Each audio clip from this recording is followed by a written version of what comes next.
Papa aussi, j'aimerais profiter, parce que Papa Ochofa était notre père spirituel de tous les chrétiens Céleste. célestes. Ah ouais. Et j'ai vu sur les réseaux, beaucoup disent que notre seul père spirituel c'est Dieu et que nous ne pouvons pas avoir de père spirituel.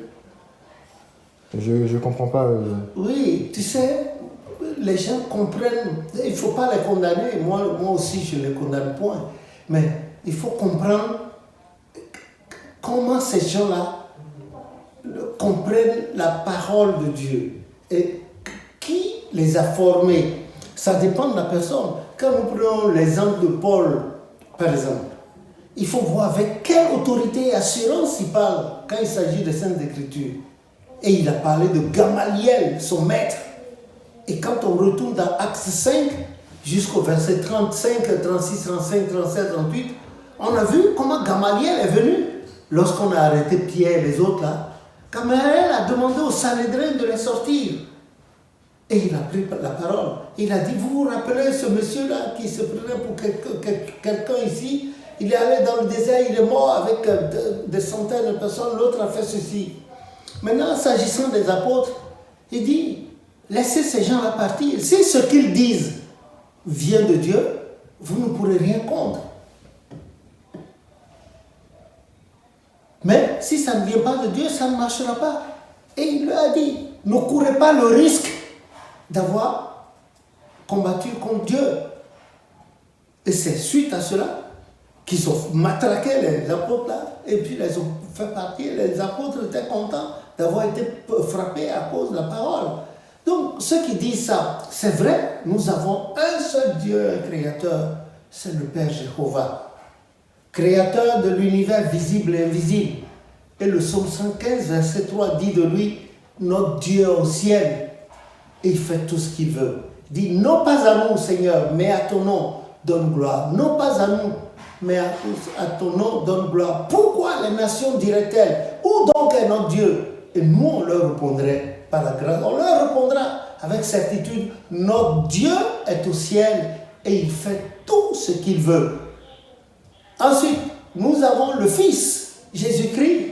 Quand tu retournes dans Ésaïe 53, quand tu retournes dans Philippiens 2 à partir du verset 9, quand tu retournes dans Colossiens 1, Colossiens 3, quand tu retournes dans Jean 3 à partir du verset 29, quand tu retournes dans Matthieu 3, il dit, je suis la voix de celui qui crie dans le désert. Aplanissez les voix de Dieu, les voix de Dieu. Ensuite, quand tu retournes dans Zacharie 4, il dit, je vais envoyer le germe. C'est toujours de Jésus qu'il parle. Quand tu retournes dans Hébreux 1, c'est toujours de Jésus qu'il parle. Et quand tu retournes dans Apocalypse chapitre 1, c'est toujours de Jésus. Jésus est celui-là, son fils bien-aimé.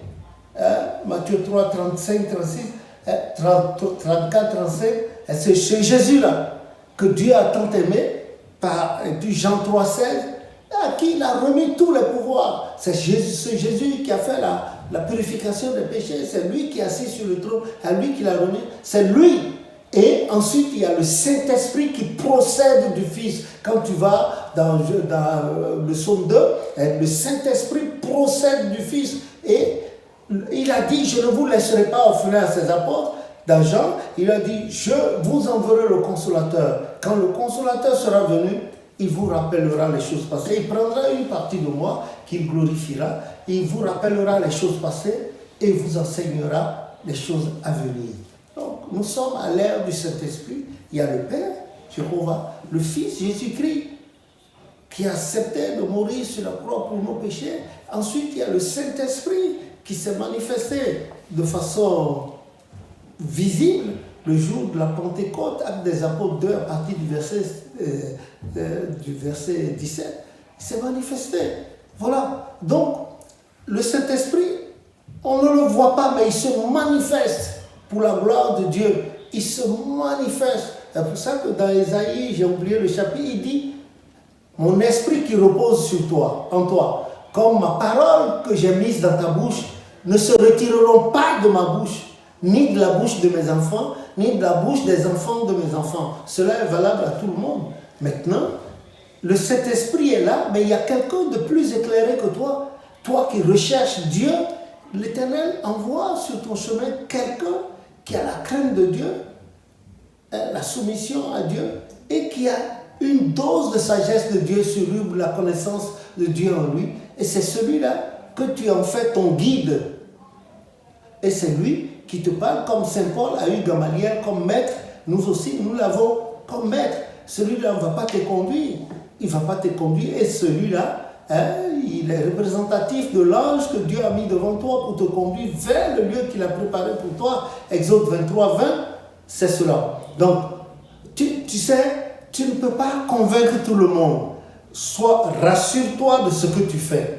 1 Corinthiens 15, 57, 56, 57. Rassure-toi et raffermis ta foi. Reste inébranlable à ce qui est ta conviction, c'est-à-dire crois au Seigneur Jésus et tu seras sauvé. Toi et ta maison, c'est cela.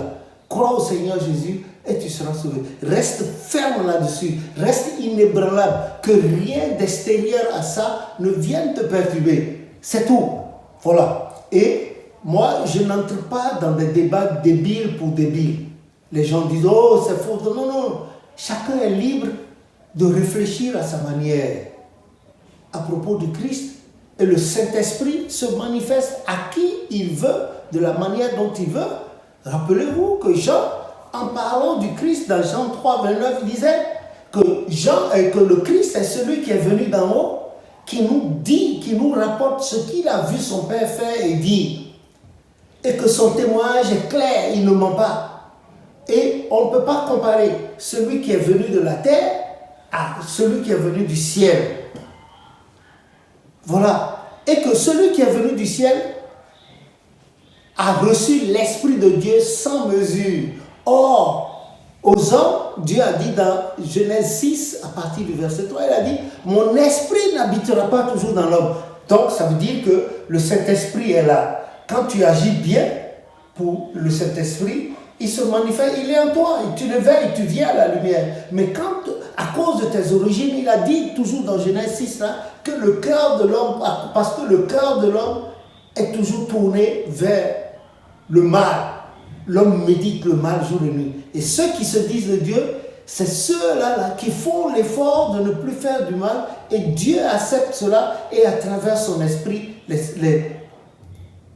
couvre, les protège, comme a dit le psaume 32, verset 8, il dit « Je t'instruirai, je te montrerai la voie à suivre, je te conseillerai et j'aurai le regard sur toi. » Donc, ça veut dire que celui qui se met sous la lumière du Saint-Esprit en contrôlant ses faits et gestes, sa parole, sa pensée, le Saint-Esprit est en permanence avec lui. Qu'il vous souvienne ce schéma-là que les anges m'ont montré, que je vous ai gravé sur le tableau.